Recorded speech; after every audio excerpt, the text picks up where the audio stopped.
Til det her nummer, der skal vi have vores regnbueskaber sat på prøve. Jeg har lige taget sådan nogle spongballs med, 3 styk, og det gælder virkelig om at være vågen nu, fordi jeg tager nu en spongballs og putter ned i mit lomme. Jeg tager en spongballs og putter i min hånd, og jeg tager en spongballs og putter ned i min lomme. Og nu spørger jeg, hvor mange spongballs har jeg i min hånd? Sagde du en? Nej, jeg har ikke en. Jeg har 3 spongballs. Vi prøver lige en gang mere. Altså, jeg tager en spongballs og putter ned i min lomme.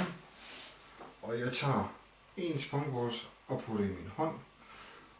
Og jeg tager en spongballs og putter ned i min lomme.